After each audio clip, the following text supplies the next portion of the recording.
మరి మిగతా మిత్రులందరికీ మిగతా అందరూ చాకలి, కమ్మరి, కుమ్మరి, గౌడ, ముదిరాజు, మున్నూరు కాపు, యాదవ, వడ్డెర, పద్మశాలి, జోగి, పూసల మరెన్నో అణచివేయబడ్డ కులాలు వీళ్ళందరికీ కూడా మరొకసారి హృదయపూర్వక ధన్యవాదాలు తెలుపుతా ఉన్నా. అదేవిధంగా ఈ దేశంలో సామాజిక న్యాయం కోసం తమ జీవితాలను త్యాగం చేసి పోరాడిన మహాత్మా జ్యోతిరావు పూలే, క్రాంతి జ్యోతి సావిత్రిబాయి పూలే, పెరియార్ రామస్వామి, ఛత్రపతి సాహు మహారాజ్, డాక్టర్ బిఆర్ అంబేద్కర్, సంత్ నారాయణ గురు, అదేవిధంగా మేమెంతో మాకంత అనే ఒక బహుజన నినాదాన్ని ఈ దేశానికి పరిచయం చేసిన మాన్యశ్రీ కాన్షీరామ్ గారు. వీరందరూ దేశంలో సామాజిక న్యాయ వైతాళికులైతే తెలంగాణ రాష్ట్రంలో కూడా ఎంతో మంది గొప్ప వ్యక్తులు, యోధులు సామాజిక న్యాయం కోసం పోరాడింది. 400 సంవత్సరాల క్రితం కిలాషాపూర్లో జన్మించిన సర్దార్ సర్వాయి పాపన్న గౌడ్ ఎంత గొప్ప పోరాటం. ఒకసారి కిలాషాపూర్ పోయి చూడండి మీరు.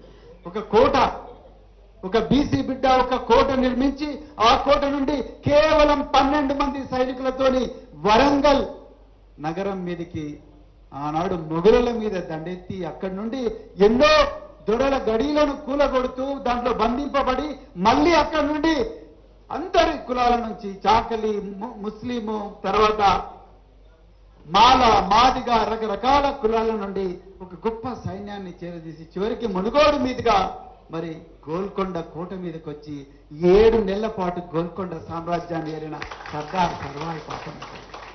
పక్కనే ఉండే నవాబ్పేటలో 150 సంవత్సరాల క్రితం ముదిరాజుల ముద్దుబిడ్డ పండగల సాయన్న. పండగల సాయన్న తెలంగాణ రాబిన్ హుడ్ అనే పేరు. కానీ ఈరోజు నరసింహగౌడ్ను ఏ విధంగా అయితే డబ్బులు లేవని, సంపద లేదని ఒక బీసీ బిడ్డని అగ్రవర్ణానికి చెందిన వాళ్ళు ఆయనను అవిశ్వాస తీర్మానం పెట్టి 2 సంవత్సరాల పదవీ కాలం ఉండగానే తీసేసిండ్రో అదే విధంగా పండగల సాయను కూడా కుట్రపూరితంగా చంపారు. ఆనాడు ఉన్న రాజులు వాళ్ళు ఏం చేసిండ్రు, మార్మత్ చూడవు, చంపకండి, వదిలిపెట్టండి అని చెప్పి వాళ్ళు ఆర్డర్ ఇస్తే మార్మత్ ఫుల్ స్టాప్ పెట్టి చూడు అంటే మార్ అని ఫుల్ స్టాప్ పెట్టి మత్ చూడు అంటే వీన్ని చంపండి, వదలకండి అని చెప్తే పండగల సాయనను ఘోరంగా చంపారు. అర్థమైందా? దొడ్డి కొమరన్న కడవండి ఎంతమంది పోయిండ్రు మీరు? దొడ్డి కొమరన్న, చిట్యాల ఐలమ్మ, ఠానే నాయక్, వడ్డే ఓదన్న. ఆనాడు మరి నరసింహారెడ్డి దగ్గర సైన్యాధికారిగా మరి పోరాటం చేసిన వడ్డే ఓబన్న, చిట్యాల ఐలమ్మ, ఇంకెంతో మంది, మరి కొండా లక్ష్మణ్ బాపూజీ, మరందరూ మరి బహుజన మహనీయులు, సిరిపురం యాదయ్య, శ్రీకాంతచారి, మారోజు వీరన్న. మనకి కుల చైతన్యం రానప్పుడే దళిత బహుజన శ్రామిక విముక్తి అని చెప్పేసి అన్ని కులాలకు సంఘాలు ఉండాలి, వీళ్ళందరూ కూడా వీళ్ళు సంఘాలు పెట్టుకొని వాళ్ళ అస్తిత్వాన్ని తెలుపుకోవాలి అన్న భావన మన లోపల తీసుకొచ్చిన మారోజు వీరన్న. ఇంతమంది గొప్ప మహనీయులు తెలంగాణ ఉద్యమంలో, తెలంగాణ గడ్డ మీద పుట్టిన మిత్రులారా. షేక్ బందగీ సాహెబ్ ముస్లిం సమాజంలో పుట్టిన ఆ రోజు తెలంగాణ గడ్డ మీద స్వాతంత్రం కోసం మరి 1948లో పోరాడిన షేక్ బందగీ సాహెబ్, మరెందరో మహనీయులు ఈ పోరాటంలో అగ్రవర్ణాల వాళ్ళు కూడా ఉన్నారు. కానీ ఈరోజు మరి ఆరుట్ల రామచంద్రారెడ్డి, ఆయన రెడ్డి సామాజిక వర్గానికి చెందినవాడు, మరెందరో మంది ఉన్నారు. కానీ ఈరోజు కొంతమంది అమాయకులు అంటే నేను అజ్ఞానులు అనలేను, నాకు జ్ఞానం ఉన్నది. అమాయకులు, స్వార్థపరులు ఇవాళ కల్వకుంట్ల కవిత గారిని అరే ఆమె ఓసీ కదా, ఈమె బీసీ ఉద్యమం ఎట్లా చేస్తుంది అని అంటున్నారు. అయ్యా నేను ఒక్కటే అడుగుతున్నా, విపి సింగ్ ఏ కమ్యూనిటీ? 5 దశాబ్దాలుగా మూలనబడి చెదలు పట్టిన మరి ఈ కలెక్టర్ కమిషన్ కానీ లేకపోతే మండల్ కమిషన్, ఇవన్నిటి కూడా ఇంప్లిమెంట్ చేసిన వ్యక్తి ఎవరు? విపి సింగ్ ఠాకూర్ వంశానికి చెందిన వ్యక్తి.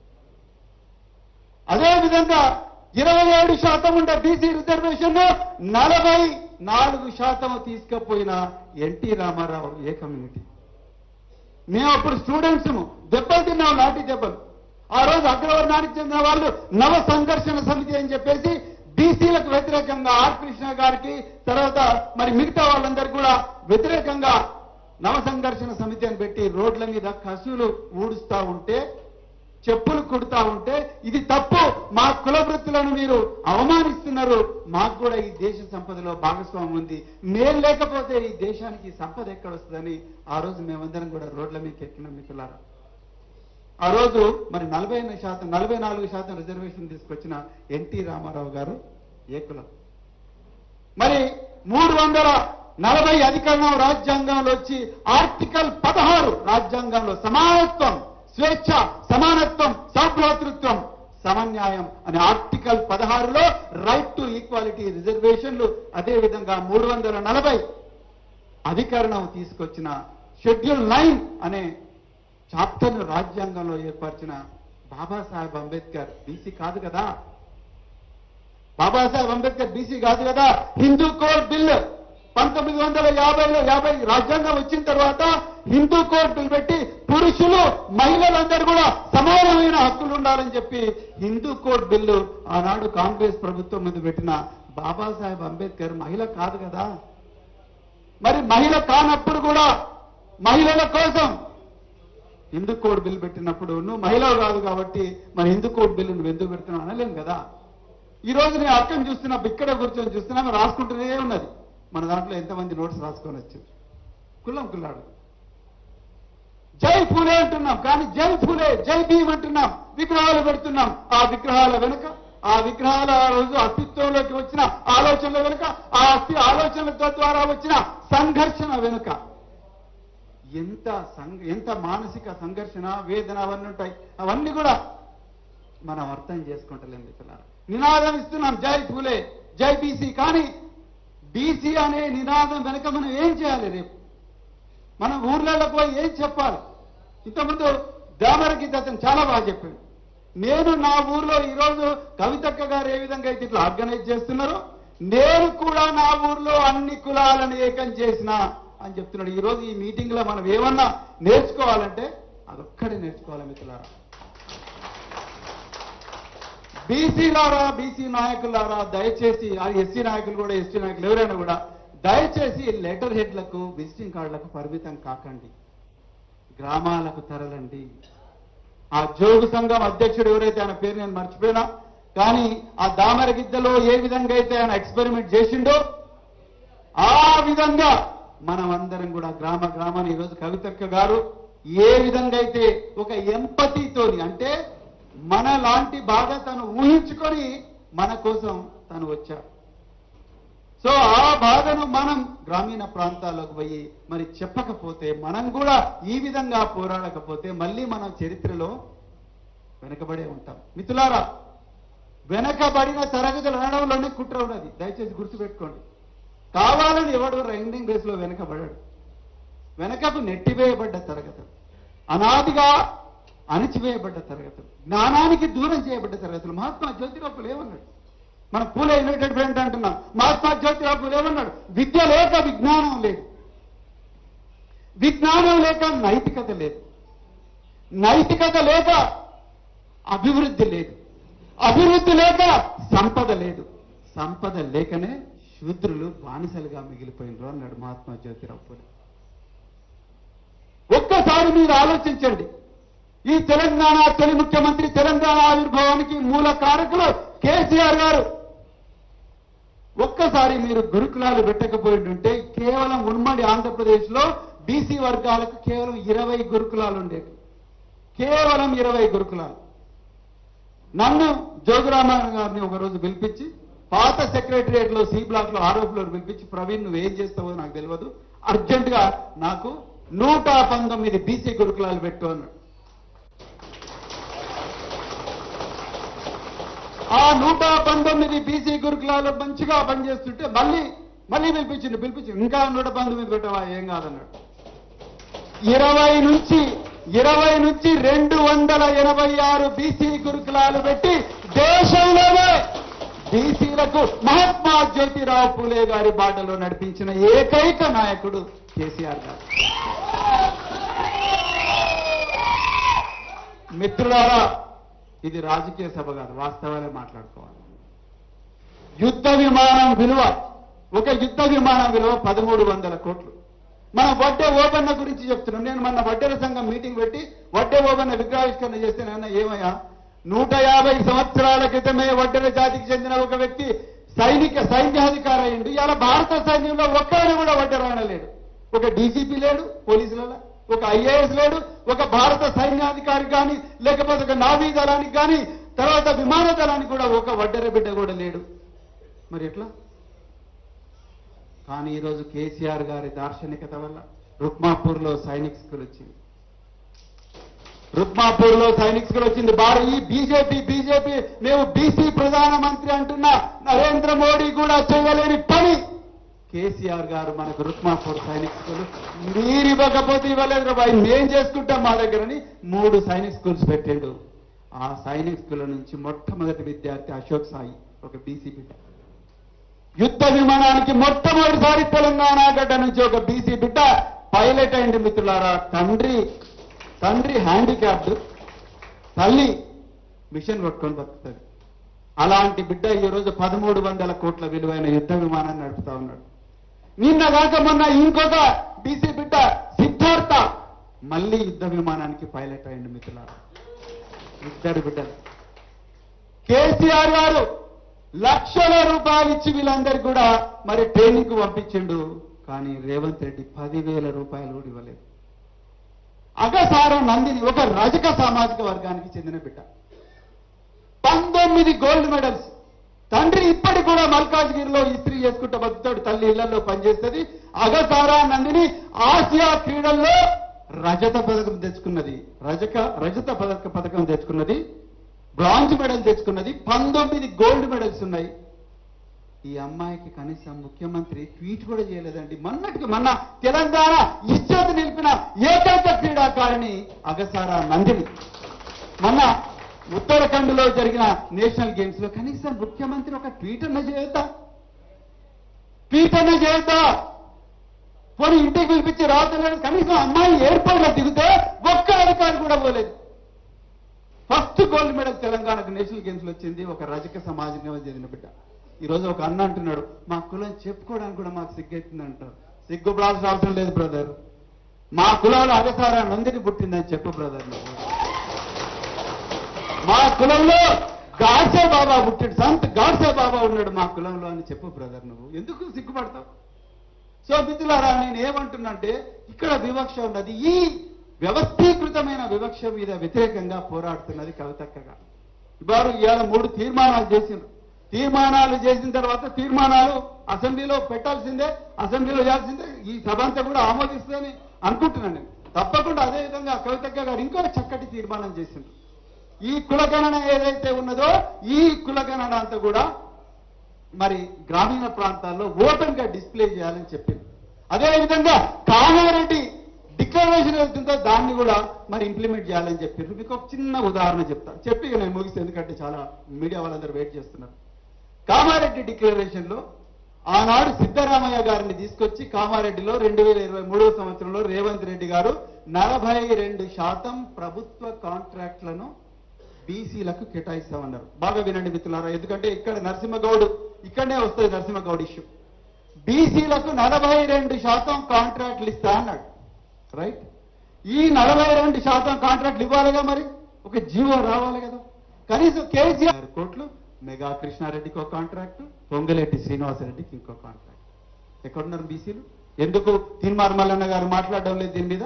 ఎందుకు పొన్నం ప్రభాకర్ మాట్లాడడం లేదు? ఎందుకు కొండా సురేఖ గారు మాట్లాడడం లేదు? 4,356 కోట్లలో మాకు 42% వాటా ఎందుకు ఇస్తలేవు? ఎక్కడ పోయినాయి? కేసీఆర్ గారు ఉన్నప్పుడు 20% కాంట్రాక్టులు ఇరిగేషన్లు ఇవ్వమన్నారు. సోషల్ వెల్ఫేర్ లో మేమైతే ఇచ్చినాం కదా, ట్రైబల్ వెల్ఫేర్ లో ఇచ్చినాం. మరి నువ్వెందుకు 20% కోటా ఇవ్వలేకపోతున్నావు అని ఎవరైనా అడిగినరా? మరి అధికారంలో పెద్దలు ఇప్పుడు ఇంతమంది మాట్లాడుతున్నారు కదా, లేదు కవితమ్మ గారు ఊరికనే చేస్తున్నారు, మేము బీసీ మేమే చేస్తాం బీసీ అంటున్నారు కదా. మరి ఎందుకు అడగలేదయ్యా? 4,350 కోట్లు మూసీ నది సుందరీకరణలో మా బీసీ వాటా ఎంత 42% ఎక్కడున్నది? అడగాలిగా మరి, అడగాలి కదా. ఇన్ఫర్మేషన్ పబ్లిక్ రిలేషన్ డిపార్ట్మెంట్ లో వస్తున్న అడ్వర్టైజ్మెంట్లలో మా బీసీలకు చెందిన పత్రికలకు ఎంత పర్సెంటేజ్ ఇచ్చిందని అడగాలి కదా, అడగాలి కదా. మరి ఎందుకు అడుగుతలేదు? మిత్రులారా, ఇక్కడే ఉన్నది. అక్కడే నరసింహగౌడ్ ఎందుకు అవిశ్వాస తీర్మానంలో ఓడిపోయిందంటే అక్కడ సంపద లేదు. మహాత్మా జ్యోతిరావు పూలే ఏమన్నాడు? జ్ఞానం లేక నైతికత లేదు, నైతికత లేక మరి అభివృద్ధి లేదు, అభివృద్ధి లేక సంపద లేదు, సంపద లేనందుకే ఇలా నరసింహగౌడ్ అవిశ్వాసంలో ఓడిపోయిందన్న విషయం మీరు అర్థం చేసుకోవాలి. సో ఈరోజు మీ అందరికీ కవితక్క గారు ఇట్లా రౌండ్ టేబుల్స్ పెడుతూనే ఉంటారు, మనం అందరం వస్తాం. కానీ కవితక్క గారు ఇచ్చిన మెసేజ్ ఏదైతున్నదో ఆ మెసేజ్ను మనం గ్రామీణ ప్రాంతాల్లోకి తీసుకోకపోతే మరొక్కసారి అన్యాయానికి గురవుతాం. ఆనాడు కాకా కలేల్కర్ కమిషన్ 1950లలో వచ్చిన బీసీల కోసం వచ్చిన కాకా కలేల్కర్ కమిషన్ను 1970 వరకు కూడా ముట్టుకోలేదు దాన్ని. జనతా పార్టీ అధికారంలోకి వచ్చిన తర్వాత మళ్ళీ మండల్ కమిషన్ పెట్టి ఆ మండల్ కమిషన్ బీసీలకు ఇంత చేయాలి అంత చేయాలంటే దాన్ని కూడా ముట్టుకోలేదు. 1992లో శరద్ యాదవ్, మాన్యశ్రీ కాంచీరామ్ గారు వీళ్ళందరూ కూడా పోరాటం చేస్తే అప్పుడు మండల్ కమిషన్ విపి సింగ్ చేసిండు. కానీ మీరు గుర్తుపెట్టుకోవాలి మిత్రులారా, 1995లోనే మండల్ కమిషన్ ఇంప్లిమెంట్ చేసిండ్రు, ఉద్యోగాలలో మాత్రమే. ఆనాడు బీజేపీ, ఈ రోజు బీసీ ప్రధానమంత్రి అంటున్న బీజేపీ, నరేంద్ర మోడీ ఏ పార్టీలో తిన్నాడో ఆ బీజేపీ ఆ రోజు పూర్తిగా మండల్ కమిషన్ ని వ్యతిరేకించింది. గుర్తుపెట్టుకోండి మిత్రులారా, ఏ నినాదం వెనుక ఏ ప్రయోజనం ఉన్నదో దయచేసి గుర్తుపెట్టుకోండి. ఇలా మన దగ్గరికి ఓట్ల కోసం వస్తున్నారు వీళ్ళు, రకరకాల మతం అని చెప్పి వస్తున్నారు, అక్షింతలు పెట్టుకొని వస్తున్నారు, లేకపోతే బీసీ ప్రధానమంత్రి నరేంద్ర మోడీ అంటున్నారు. కానీ వీళ్ళెవ్వరు కూడా ఆనాడు మండల్ కమిషన్ ఇంప్లిమెంటేషన్ ను యాక్సెప్ట్ చేయలేదు. దయచేసి గుర్తుపెట్టుకోండి. వీళ్ళ గుండెల్లో బీసీల ప్రయోజనాలు లేవు, వీళ్ళ గుండెల్లో పూసల అక్కల ప్రయోజనాలు లేవు, మన గౌడల ప్రయోజనాలు లేవు, యాదవుల ప్రయోజనాలు లేవు, వీళ్ళందరి ప్రయోజనాలు వీళ్ళ గుండెల్లో లేవు.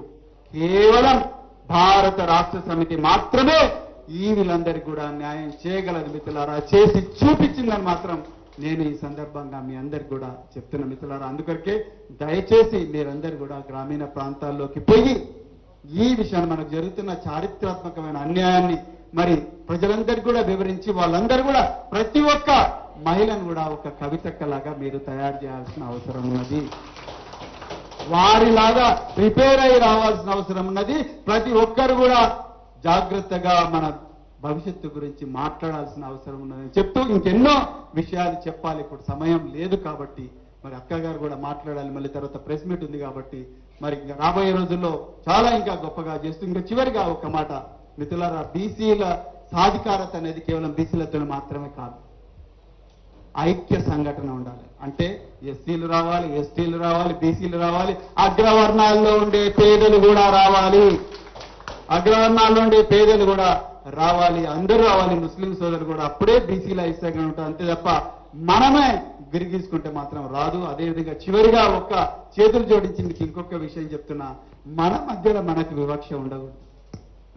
మన మధ్యలో పూసలోళ్ళు అంటే మళ్ళేదో వీళ్ళు మనకు తక్కువ కులపోలురా, వీళ్ళు దొన్నురా అంటే వీళ్ళు తక్కువ కులపోలురా, లేకపోతే డబ్బులోళ్ళు అంటే బుడుబుడుకల్లో అంటే వీళ్ళు తక్కువ కులపోలురా అని చెప్పేసి గౌడన్నలో లేకపోతే ఇంకెవరో అనుకుంటే, మున్నూరు కాపులో అనుకుంటే మళ్ళీ మనం పప్పులో కాలుసినట్టయితే స్వేచ్ఛ, సమన్వయం, సభ్రాతృత్వం ఇవన్నీ కూడా గంగలో కలుస్తాయి మిత్రులారా. అందుకొరకు మన మధ్య నుండి అంతర్గత వివక్షను కూడా తగ్గించుకోవడానికి మనం అందరం కూడా కాన్షియస్ గా ప్రతిరోజు కూడా ప్రయత్నం చేయాలని చెప్తూ ఇంత అరుదైన అవకాశాన్ని నాకు ఇచ్చిన తెలంగాణ జాగృతి, అదేవిధంగా పూరే యునైటెడ్ ఫ్రంట్ కు మరొక్కసారి హృదయపూర్వక ధన్యవాదాలు చెప్పుకుంటూ జై తెలంగాణ, జై పూలే, జై భీమ్.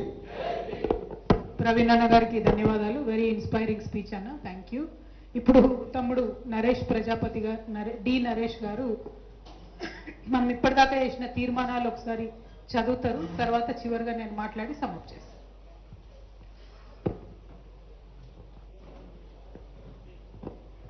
హలో, సభకు నమస్కారం.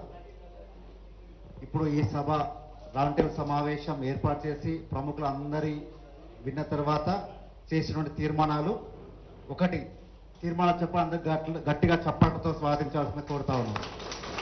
నెంబర్ 1, పూలే విగ్రహాన్ని వెంటనే అసెంబ్లీలో ప్రవేశపెట్టాలి. డెడికేషన్ కమిషన్ రిపోర్ట్ ని అసెంబ్లీలో పెట్టి అందరికీ తెలియజేసే విధంగా తెలియజేయాలి. ఏదైతే బీసీ కులగణన సర్వే రిపోర్ట్లు ఉన్నాయో ప్రతి గ్రామ సచివాలయంలో వివరాలు పెట్టాల్సిన అవసరం ఉంది.